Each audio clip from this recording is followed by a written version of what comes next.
সর্বপ্রথমে তিনি বললেন, আমাদের শ্রদ্ধেয় অভিভাবক শিক্ষক সকলেই আমরা ইতিহাসটা ঘেটেছি। বাবর হোক, সিরাজদৌল্লা হোক, আর যেই হোক, ইতিহাসকে ভুলে গেলে হয় না। আমার জন্ম, আমার বাবার ইতিহাস, আমার মাতৃ ইতিহাস, আমার বাবার আগে পূর্বপুরুষের ইতিহাস, ভারতবর্ষের ইতিহাসকে যারা কলুষিত করেছে 1992 সালের 6 ডিসেম্বর, আজকে সেই জায়গায় দাঁড়িয়ে সারা পৃথিবী বলছে তুমি বড় হও প্রকৃতি, তুমি বড় হও তোমার সংস্কৃতি, তুমি বড় হও তোমার শিক্ষা, তুমি বড় হও তোমার সমৃদ্ধি, তুমি বড় হও অন্যকে সম্মান করার মধ্য দিয়ে।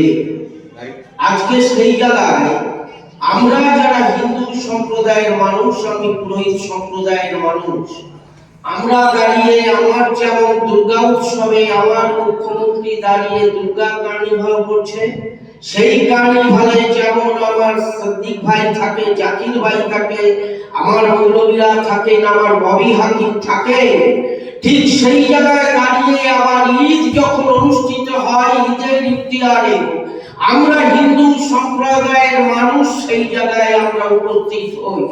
কারণ ধর্ম যার যার, সংস্কৃতিও তার তার, এবং সেই জায়গায় দাঁড়িয়ে আমরা হিন্দুরাও আমরা সৃষ্টি হই মাতৃগর্ভ থেকে।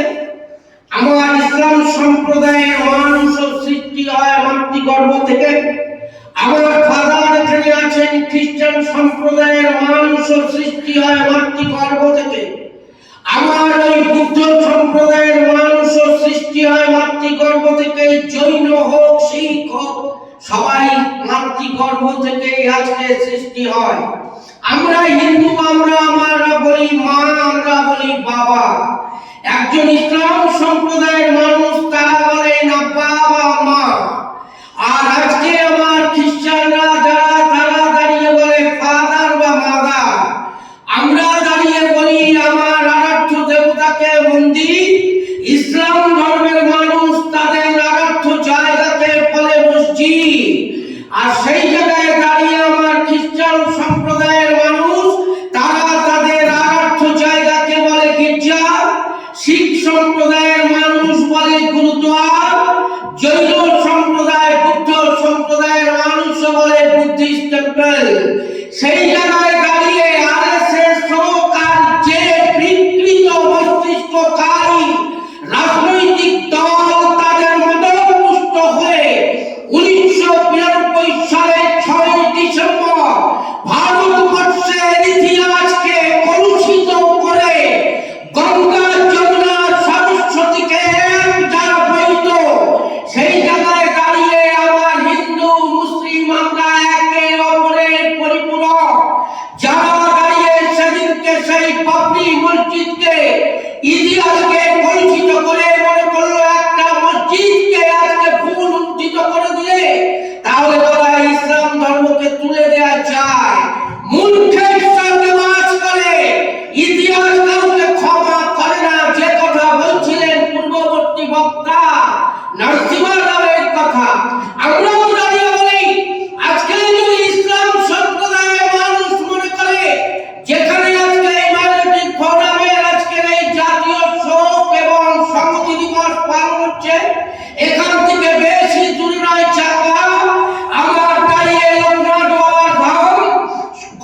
কত শতাংশ ইসলাম ধর্মের মানুষ সেখানে বাস করে, পারলে পরে 24 ঘন্টা সময় নেবে না তাকে ধূলিসাৎ করে দিতে। কিন্তু আমরা তো শিক্ষায় বড় হয়নি।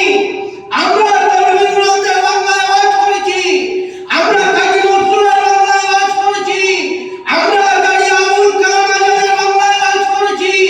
আমরা এই শিক্ষায় শিক্ষিত হইনি। আমার রামকৃষ্ণ পরমহংস বলেছে যত মত তত পথ। আজকে যে যত মত তত পথ।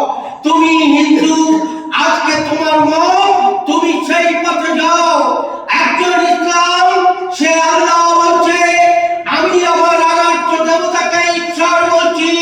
আমার ফাদার সম্প্রদায়ের মানুষ দাঁড়িয়ে বলছে সেই জায়গায় দাঁড়িয়ে আমার দাঁড়িয়ে বলছে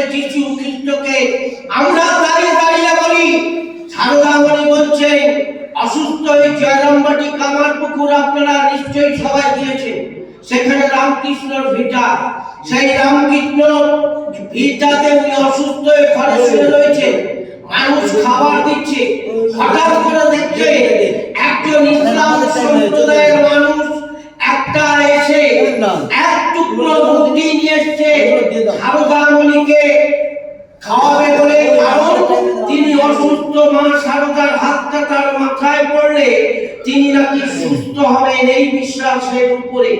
কিন্তু যিনি মা সারদামণিকে দেখতে, তিনি দাঁড়িয়ে বলছেন যে না, আপনি ইসলাম সম্প্রদায়ের মানুষ, আপনার হাতের খাবার মায়ের কাছে যাবে না।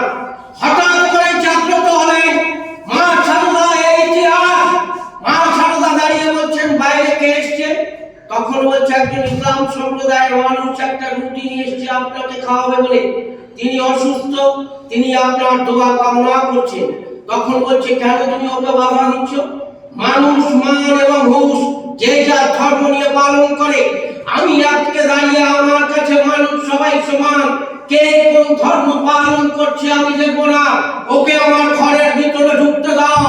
আজকে দাঁড়িয়ে মা সারদা বলছে রুটি তোমার হাতের থেকে আমি নেব না, এই রুটি তুমি আমাকে খাইয়ে দেবে। মা সারদা তার হাতের রুটিকে মাথায় হাত রাখছে।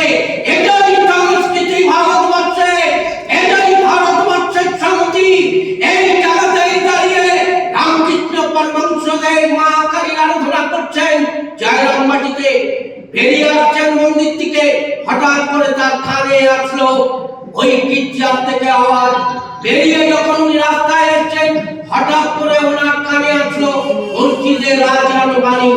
উনি আস্তে আস্তে হেঁটে বলছে এই আজান বাণী কোথাকার? আল্লাহ আল্লাহ শব্দ শুনতে পাচ্ছি।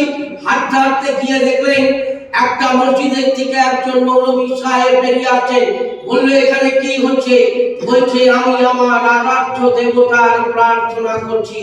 রামকৃষ্ণ পরমহংসদেব সেই মৌলভী সাহেবকে বললেন আমি কি আপনার এই মসজিদের মধ্যে ঢুকে কি আমিও প্রার্থনা করতে পারি? বললো নিশ্চয়ই পারেন।